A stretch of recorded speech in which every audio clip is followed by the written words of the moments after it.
Hello बच्चों। आज अपने बात करने वाले हैं फ्रियोन, जिन्हें पॉलीक्लोरोफ्लोरो कार्बन या एक इसका नाम और ले सकते हैं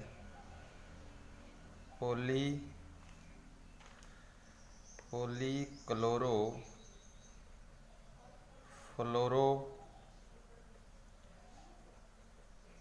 अल्केन भी कहते हैं। पॉलीक्लोरोफ्लोरो अल्केन भी कहते हैं। अगर अपने इसकी बात करें कि ये किस प्रकार से बनाए जाते हैं, तो अगर अपने कार्बन टेट्रा क्लोराइड लें, यानी कि कार्बन की चारों वैलेंसी जो होती है उनको अपने क्लोरीन से पूर्ण किया है, ये बन गया CCl4। अगर अपने इसकी अभिक्रिया हाइड्रोजन फ्लोराइड से करवाएं, उत्प्रेरक की उपस्थिति में SbCl5 की उपस्थिति में करवाएं, तो एक फ्लोरीन एक क्लोरीन को जो है वो प्रतिस्थापित कर देगा। मान लो यहाँ देखते हैं, अगर अपने एक HF से इसकी रिएक्शन कराएं तो एक फ्लोरीन जो है एक क्लोरीन को प्रतिस्थापित कर देगा। क्या बन जाएगा? CCl3 और एक आ जाएगा F और एक HCl बाहर चला जाएगा, यानी कि एक F एक Cl को प्रतिस्थापित कर देगा, तो एक HCl बाहर हो जाएगा, प्लस बन जाएगा CCl3F। इसे अपने फ्रियोन कहा जाता है। फ्रियोन, इसे अपने कहते हैं फ्रियोन। यानी कि अगर एक कार्बन की वैलेंसी जो है वो क्लोरीन के साथ साथ फ्लोरीन से भी पूरी हो जाए तो क्लोरोफ्लोरोकार्बन बनती है। यानी कि 3 क्लोरीन और 1 फ्लोरीन भी आ सकता है, या 3 क्लोरीन की जगह 2 क्लोरीन 2 फ्लोरीन भी आ सकते हैं, या 3 फ्लोरीन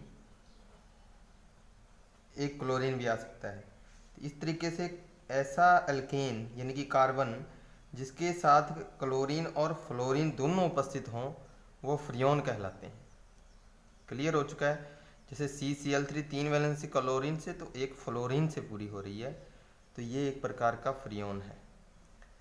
अगर अपने फ्रियोन का नामकरण करें, अगर अपने फ्रियोन का नामकरण करें तो किस तरीके से होगा?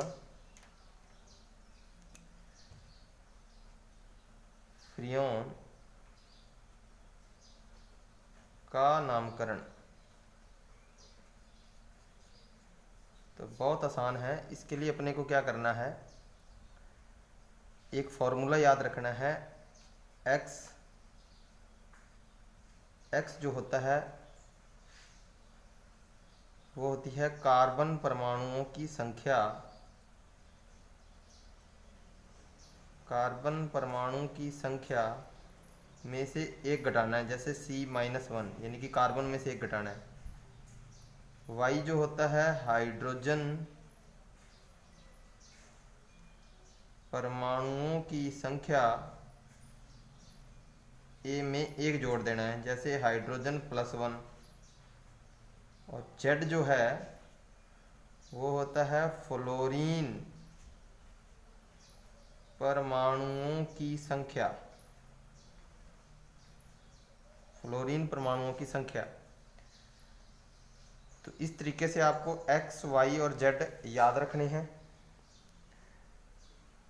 x जो है वो कार्बन परमाणुओं की संख्या से एक कम, जबकि y हाइड्रोजन परमाणुओं की संख्या में एक जोड़ना है, और z जो है वो फ्लोरीन परमाणुओं की संख्या है। तो अपने अगर इसमें नामकरण करना चाहें फ्रियोन का, कैसे होगा? तो मैं आपको बता रहा हूँ, जैसे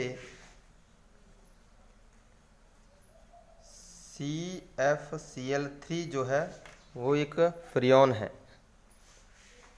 तो यहाँ हो गया नाम, इसका फॉर्मूला यानी कि सूत्र, यहाँ हो गया x, यहाँ y और यहाँ z। ये बॉक्स मैंने बना दिए x, y और z के। क्लियर है।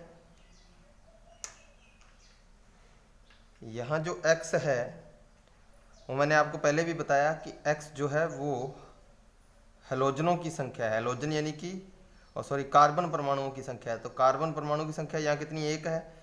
लेकिन x जो होता है वो कार्बन परमाणुओं की संख्या में से एक घटाना होता है। तो कार्बन एक है, एक में से अगर एक घटाएंगे तो यहाँ कितना आएगी वैल्यू x की, 0। इसी प्रकार y जो था वो मैंने बोला था हाइड्रोजन की संख्या में एक जोड़ना है, और z जो है वो फ्लोरीन परमाणुओं की संख्या है। तो हाइड्रोजन परमाणु की संख्या है नहीं यहाँ, तो इसका मतलब एक जोड़ देंगे तो एक हो जाएगा। और z जो है वो फ्लोरीन परमाणु की संख्या है, तो वो भी कितनी है, एक है। तो यहाँ अगर अपने लिखें फ्रियोन का नामकरण, तो नाम क्या बनेगा यहाँ बनेगा फ्रियोन, कितना बन गया, 011, यानी कि फ्रियोन 11। इसी प्रकार नेक्स्ट अगर फॉर्मूले की अपने बात करें, CF2Cl2, तो वही x बराबर क्या है, कार्बन परमाणुओं की संख्या से एक कम, तो इसमें आ जाएगा 0। उसके बाद आ जाता है y, तो y जो होता है हाइड्रोजन परमाणुओं की एक संख्या से एक ज़्यादा, तो हाइड्रोजन है नहीं तो एक जोड़ोगे तो एक हो जाएगा हाइड्रोजन परमाणुओं की संख्या। और z जो है फ्लोरीन परमाणु की संख्या, तो वो 2 है, यानी कि इसका जो है वो नाम हो गया फ्रियोन 12। इसके बाद अपने बात करें अगर C2F2Cl4,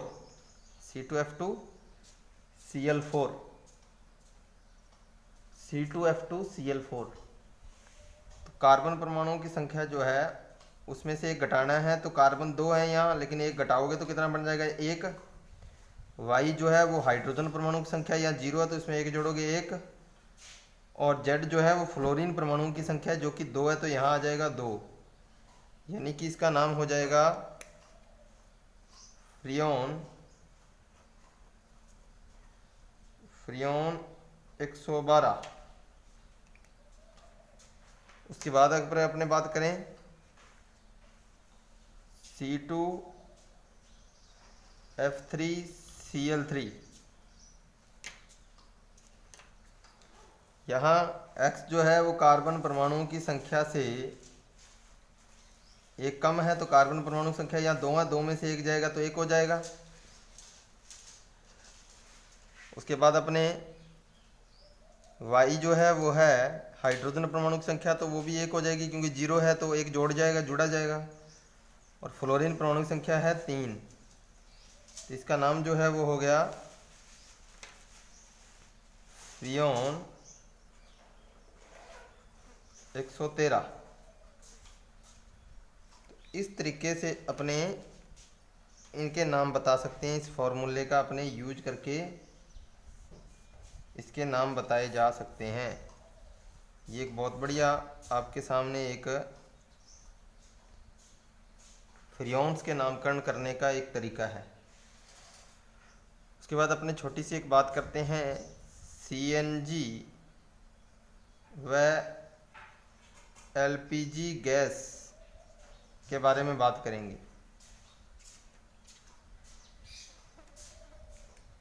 तो बच्चों CNG जो गैस होती है इसे कंप्रेसिव न्यूट्रल गैस भी बोला जाता है, यानी कि संपीड़ित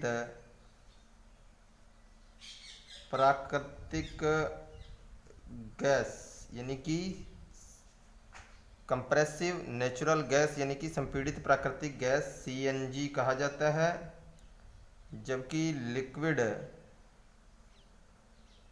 यानी कि द्रवित पेट्रोलियम गैस ये कहा जाता है LPG को। दोनों क्या हैं देखो, अगर अपने CNG की बात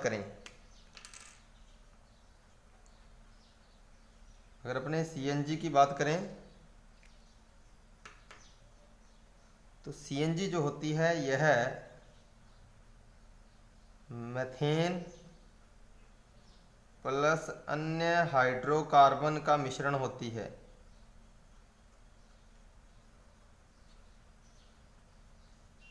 इनमें कार्बन का जो प्रतिशत होता है वो कम होता है। इसमें कार्बन मोनोऑक्साइड व CO2 भी जो होते हैं दहन द्वारा कम मात्रा में निकलते हैं।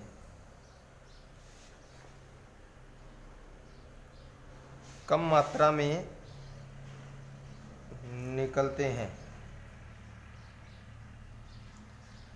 और ये खनन से जो पेट्रोलियम पदार्थ होते हैं जैसे डीजल हो गया, केरोसिन हो गया, पेट्रोल हो गया, तो पेट्रोलियम पदार्थों के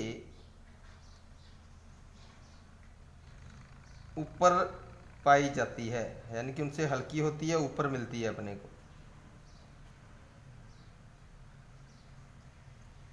अगर अपने CNG की बजाय LPG की बात करें,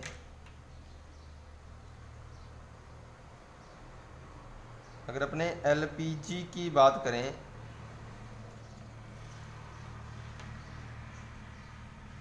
LPG यदि प्राकृतिक गैसों को या पेट्रोलियम गैसों को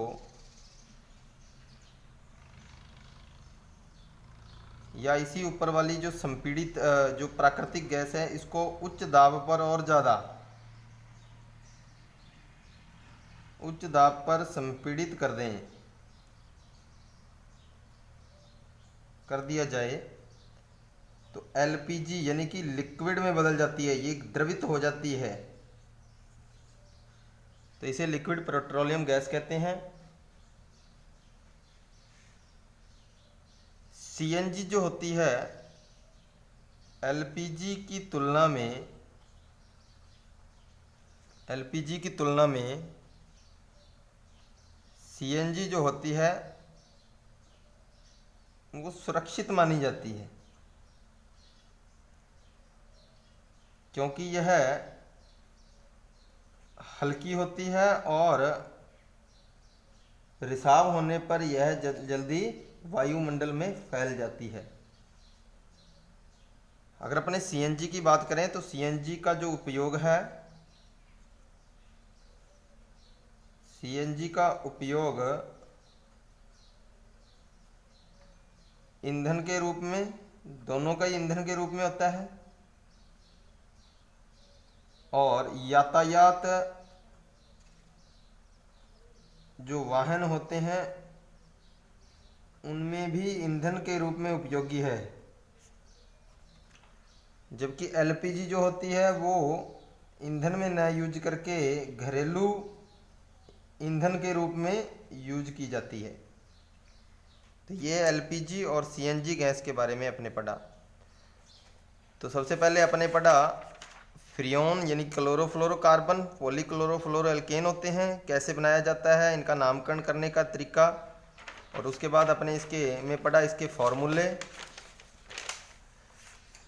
फार्मूलों को किस प्रकार से फ्रियोन का नामकरण दिया जाता है, और फिर अपने LPG और CNG गैस के बारे में पढ़ा। तो ये आपका क्लास 10th के लिए अन्य एग्ज़ाम होते हैं कॉम्पिटिटिव जैसे LDC, रीट लेवल 2, तो इनके लिए बहुत ज़्यादा ये इम्पोर्टेंट होते हैं।